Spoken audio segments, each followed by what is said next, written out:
Tech Talk Tuesday, y'all. Coming in loud and clear from the home of the Titans, Nashville, Tennessee. Hey, Charlie, number one. Thank y'all for clicking in. Appreciate you. Hey, Alan. Thank you, guys. Come on, let's go. Harold, I got some guys here clicking in. We got some good stuff to tell you. Hey, Charlie, thank you very much. Love seeing you on here, Cow Chip. Good to see you, brother. Scott, thank you for signing up. Ricky, yeah, I'll get to call out a few names here while we're learning and getting ready. Hey, Steve, Kevin, thank you for watching faithfully, Kevin. I see you're on here a lot, and I appreciate you. I got some stuff to share with y'all today. Hey, Ronnie, Sean, good crowd. Signing up quick. Ron, I'm giving y'all the thumbs up. I see some thumbs up coming. Thank y'all. Hey, Sam. And Tim. That's how they say it down in Georgia. It has more syllables. Tim. Like the girl says, hey, my name is Tim or Kim. Hey, David. Hey, Scott. Hey, Darren. Appreciate y'all. All the way from Michigan. Yeah, y'all don't call people that in their name Tim. You don't call them Kim and Tim. And then like Ken, they say, my name is Ken. It's got a lot of syllables, don't it? Hey, Mike. Hey, David. Yep, I'm glad to see y'all on here. Thank you, Junior. Donald. There you go. That's it, man. Good to see Donald on here too, Daniel. Hey, I got to see a lot of folks at Charlotte this weekend. I went to the 4-wide races. First time I've been in a long time, probably 4 years. Last time we raced there was in, I think it was 2016. So this was 5 or 6 years later. And it was great to see a lot of old people. I had to wear a hat or a shirt or something because I was so old, a lot of folks didn't recognize me. There's Joe. Yeah, Joe, thank you for a great job. I know you can't stay on here the whole time, but Joe did a great job. It was so comfortable talking to you and Alan up in the booth for a minute. It was last time I was tried that in Bristol. I was a little bit kind of, I don't know, but it felt like I was just talking to you and Alan, and it was great. It was fun, and we had a good time catching up. Hey, Jamie, proud to see you on here, Jamie, Roscoe, Terrence, Matt, Tim, thank you. Anyway, I'm going to get to the story now. So I went to the 4-wide. And I was there to see some friends and do a little business. I had a little connection with some NHRA people about what we need to do to help make our class, which I'm calling Pro Stock Motorcycles still our class, but I'm not in it. But Jackie and I love the Pro Stock Motorcycle class. So we like to keep our finger in the pot a little bit. And we have so many years, like Steve Johnson had a great win. He had a great win on Sunday, and we were very fortunate by the grace of the good Lord, and tons of great people helped us through the years. We had 82 Sundays like he did in our career, which gave us a great perspective to go and look at it now, 5 or 6 years later, to see what they were going through. Hey, Steve. Hey, Charles. But it was really great to get to go in there and look at it from you guys on TV that do the NHRA TV. I love seeing that because it's a little bit behind the scenes. It's as it's happening. It's not a production. It's live, and it's great. Hey, Jason, Kelly, but it was great to see Steve go out there and win and run good. And there's several reasons. One is the cylinder head is the Monster Products head that Mitch Brown machines and manufactures for the guys out there. I think I saw 4 or 5 motorcycles running the Monster head this weekend, and it's a great competitor for the new Vance & Hines billet head, which is also really fast on Joe, qualified number 1 with a 671 with the Vance & Hines billet head. And Steve Johnson got low of the meet on Sunday with a 671 also, with a little bit better, like a thou better. And also Steve was able to make it 2 races in a row, y'all. He won in Houston and he won in Charlotte at the 4-wide, and that's with Mitch Brown's Monster head. And the reason I'm so proud of that, as you know, I've already explained it several times, is it was an idea that he and I had together 10 or 13 years ago drew on a napkin what it would be like, and Mitch said, I need you to help me design a head where we can put a Hayabusa style head on a GS 1100, 1150, because that's what drag racers were running in that day and that time. Lots and lots of people, the pro mods and lots of folks still running that GS style engine, and we thought it would be nice. Mitch thought it would be nice to have a billet 4-valve head. I thought it was kind of a dumb idea because there wasn't any room. I mean, it's only this big a board, and there's only 4 of them, and I don't know how you got 8 valves in there that are already too big on the Pro Stock 2 valves, and then Mitch says, let's put 16 valves in that engine. I'm like, wow. So it took a lot of work, took a couple of years, took some good modeling skills that he got done in Wichita, Kansas, and Daryl Mullis was working for me at Star Racing, and he did a good job of drawing it up on CAD, and what we were trying to do is put a 5-pound bag, 5 pounds into a 1-pound bag. And so it was a lot of stuff in there. And I was telling Kip Faber at Cam Motion Cams today, I talked to him about it because he was in on the design team on the ground floor when he came up with the first billet cam for that monster head back in 2009 or 10. And we were talking about it. I said, it's got two Z1 KZ1000 Kawasaki's shoved into each cylinder. So it has a 36, 32, I think, off the top of my head, stock KZ1000 valves in the cylinders. It has a stock Z1 style camshaft times 2. So it's got 2 36s in one hole, it's got 2 32s in one hole, and it has 4 KZ900 Kawasaki lobes stuck in that cylinder.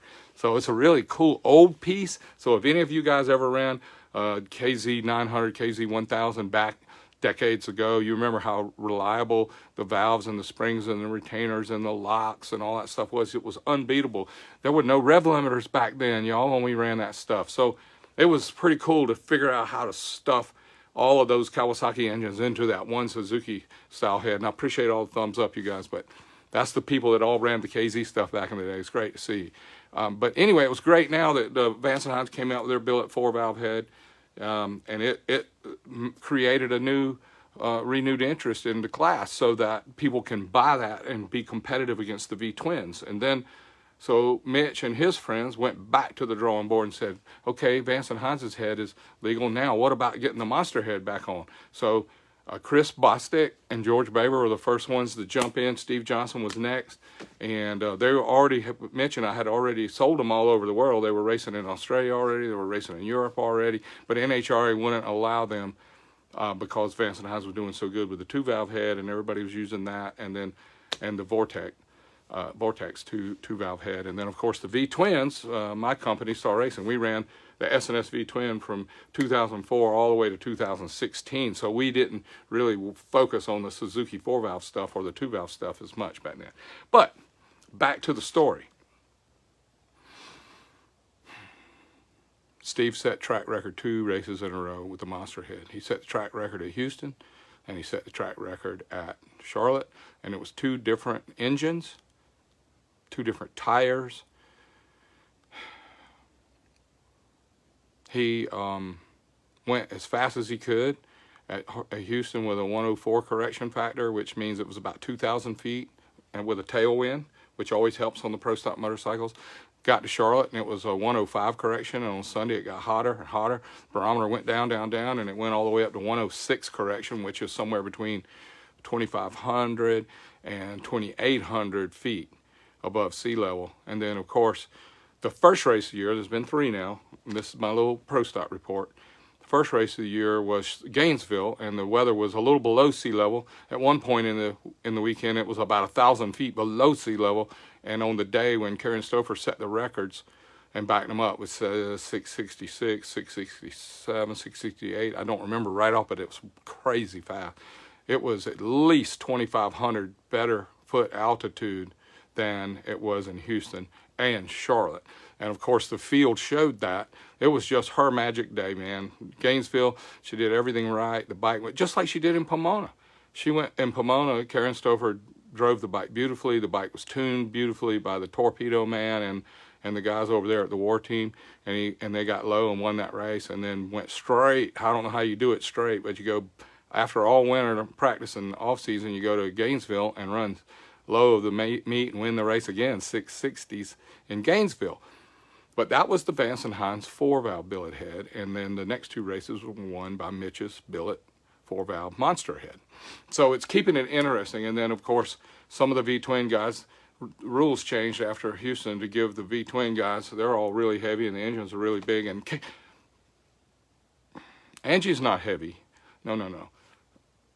They're not. I didn't mean that. The bikes are heavy, and I think the rules were they had to weigh 640 at Gainesville and Houston, and now the rules changed it to where the V-twins can run 630, and the Angel's bike and Karen's bike and Steve Johnson's bike, along with Chris Bostick and the other 4-valve billet heads, have to run a minimum of 620. So now that all those bikes are all within 10 pounds of each other, it'll be interesting to see what NHRA does next to try to juggle that, which is a little bit goofy to me because last year with the rules at 620 and 640, Matt Smith was winning and crushing everybody with his V-twin, and this year he's got a mission.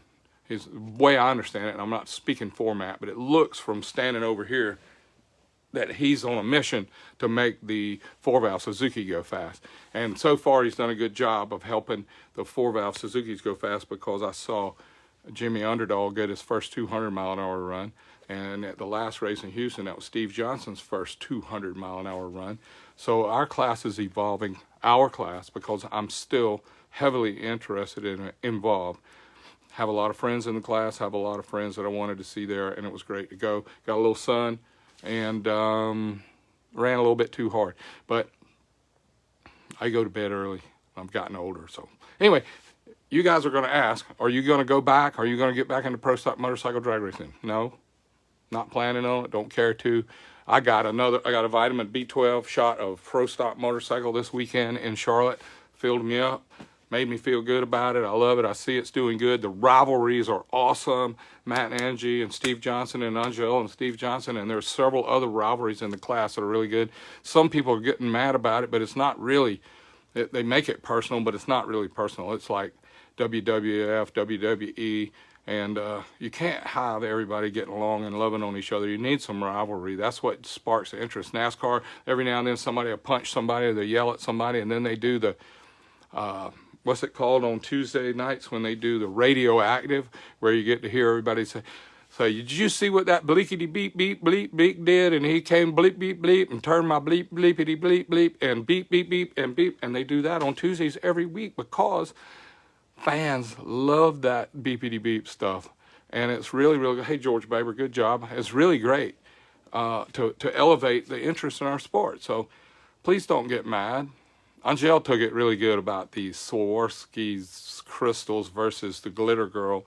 Steve Johnson found out that got her up on the tire, so he poked her a little more times, and she responded in a great way, and it's fun to watch. But those guys need to have a little friction and be yelling at each other a little bit. But so I will turn it on and watch it. It makes it fun for me. And if you watch it and you know that's coming or that's going on, you'll like it. Just don't be fake about it. It looks real. It is real. I was there. I saw the fire coming out of some people's eyes and nose. And some people were laughing about it. So it's all part of the show. Anyway, yeah, it's the same as wrestling, except it's real. All right, I got a little bit of technical stuff I want to tell you now that we've gone through that. All right, here we go. I'm going to flip back over to the Tech Talk table and let you see this. This is going to be a little bit noisy for a minute. You know how this is. Everybody be calm. We're going to make a little noise with the phone camera. All right, now I'm going to let it down. I'm trying to make this not be so squeaky. Please bear with me the technical difficulties of this camera. All right. For the Saki people, I got on my Jaws shocks today. Jaws shocks. Did you hear that? I call them shocks.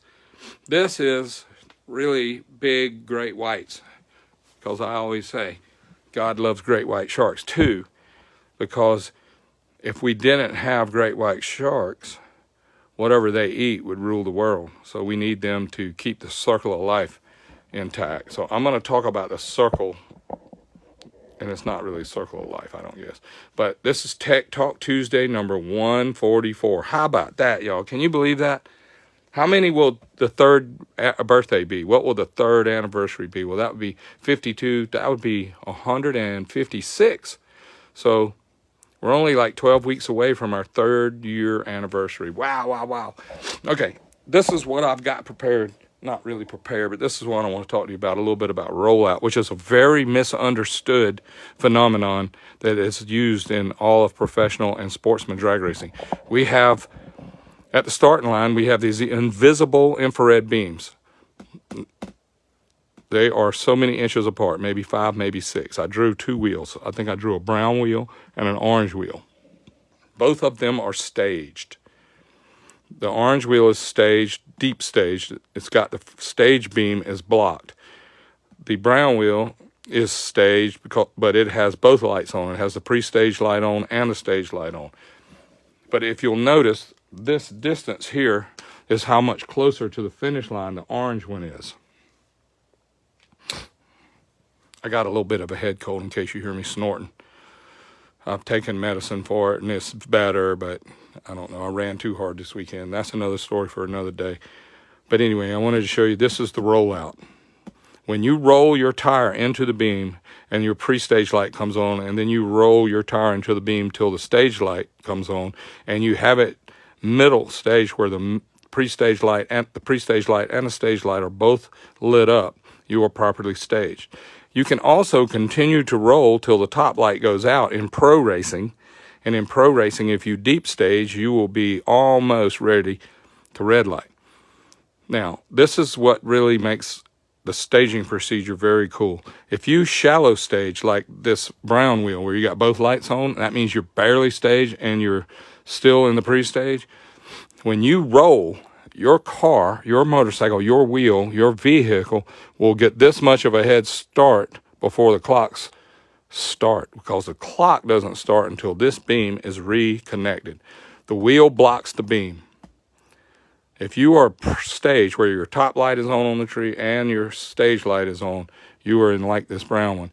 But you can continue to roll in until the top light goes out, and you will be deep staged, and you will not have a head start. You will not get the rollout, free roll. You will not get the best ET. You will get a much better reaction time, but you will not get a good enough ET to get lane choice for the next round.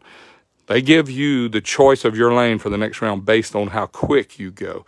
And the time starts from the time this beam is blocked until the time it is reconnected. That's when the clock starts. So we shallow stage.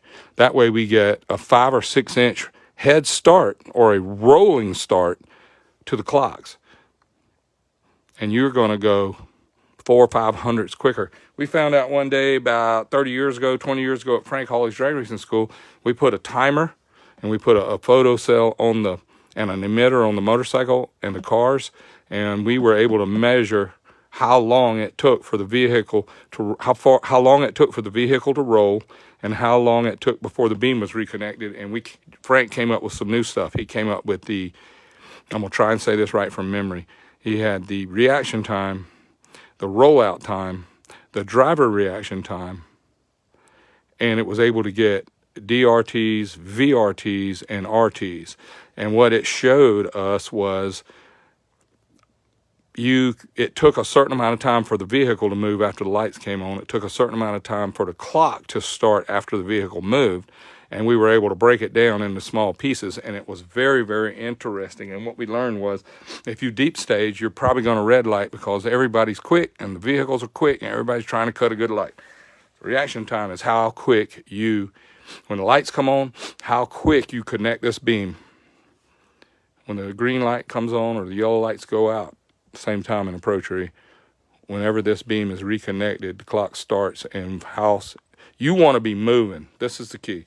You want to be rolling, and you want this beam to reconnect exactly at the same instant the green light comes on, which means you had a 0.00 reaction time or a 0.001.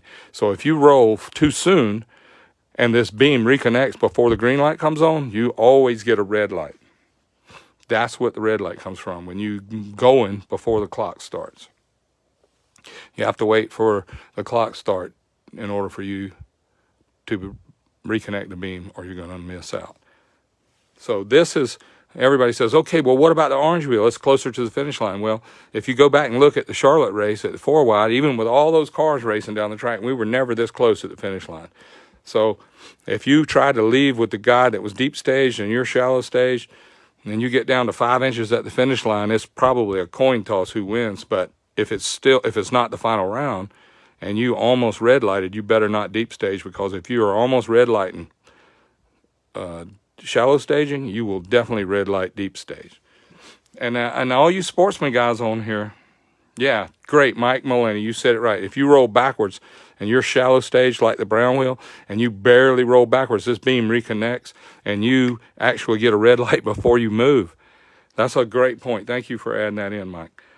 Also, I wanted to tell you guys that if you look at how it's going nowadays, vehicles react so quick, the clutches, the tires, the track, everybody's doing a good job with that stuff. This has become a serious science. And you all guys also, the sportsman racers, know that it says in the rule book, and they enforce this at almost every track I've ever raced at, it says that your final move must be forward in staging. So you can't roll all the way through the beam, turn the lights out, both of them, and then roll back in and turn the stage light off.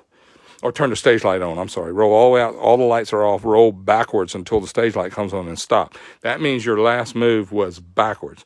And if you make the last move backwards, the starter, the guy standing there watching, he will red light you and you're out. So remember, if you're going to go up here and bump the lights on and back up, Steve Johnson does it almost every run. A lot of guys do. So go in and they want to, I'm pre-staged. They find the stage light and then back up. Now I'm pre-staged. But his last move was always forward. So next time you watch them on TV or watch them at a race, watch what I'm saying. They will be moving forward and backwards and stuff, and they'll roll backwards, but their last move before they stage will be forward, or they get disqualified. That's right. You can do all kind of wiggling around. Last motion forward. Okay, here's what I'm going to tell you too. Yeah, I saw Andrew roll backwards a lot when he floored it. That was part of learning, though, man. That was part of learning. Okay, let's talk about the clocks down track. This is very interesting to me. And I'm going to get up on the tire here where I can explain it a little better. I don't like that. All right, here we go. Pro stock motorcycle. Pre-stage, stage. And when it gets to the 60-foot clock, it has a reflector. And the wheel rolls through and hits the reflector. If it was a funny car or a pro stock car, it has, I think it's a 40-inch overhang with the fender.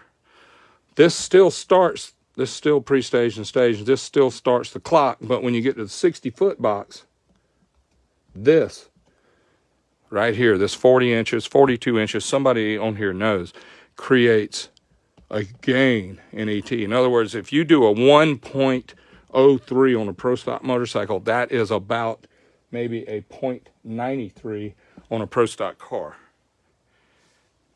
Because a pro stock car, a funny car, and a top fuel car have a 40-inch head start to the 60-foot clock. They also have a 40-inch head start to the 330, the 8th mile, the 1,000-foot, and then the top fuelers, their finish line is the 1,000-foot. But they don't stop the clocks. They don't trip the clocks with their tire. They trip the clock with the body. And a top fuel car, it's a rule that they have a little nose and they have a canard. This little plate on the end of the wing.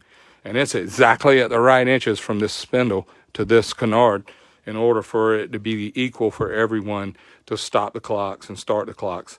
But every professional vehicle at NHRA starts the clocks with a tire, and Pro Stock Motorcycle is the only vehicle at the NHRA that stops the clock with the tire. That's just an interesting little tidbit. All right, before we run out of time, I want to talk real quick about this because this is really interesting and new. Please watch. This has been the Milwaukee 8 best valve spring available for 4 or 5 years. This is made by PSI, and it has a really nice titanium retainer, and here's the lower collars we use. But this is some valve spring tech that's really cool. I want to share with you.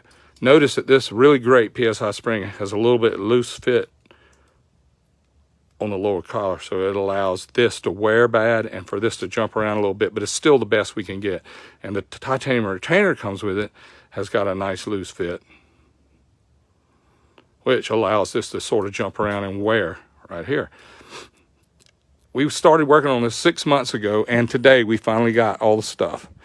We've got the newest PSI spring. Joe Hornick, that's who I went to see in Charlotte, JHE, designed and had PSI build us these valve springs. They are lighter than the ones that have been available, and they handle 40 thou more lift, so we'll be able to put some bigger valves in our M8. And also look at this fit right here. It's exactly the size of the spring, so this lower locator won't allow the spring to jump around and it won't wear. Also, look at the size of this retainer. This is the best titanium retainer until today. Look at this one. This thing is the size of a dime, and it's all radiuses. And also I wanted to show you that it is a zero fit right here on the spring. This is so awesome.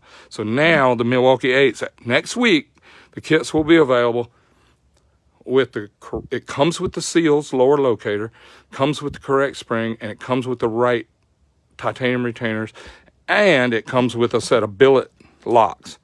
These billet locks, everybody out there uses stamped steel. This is a billet triple groove lock. Golly, come on.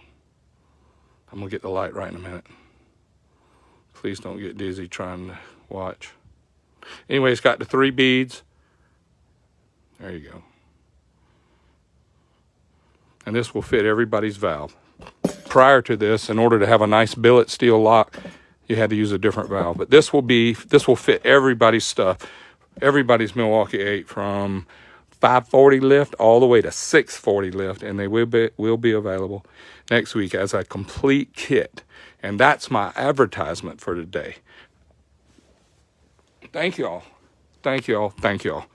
This has been great for you guys to come in and spend a minute with me on this technical talk, and for me to catch you guys up on the pro stock motorcycle category.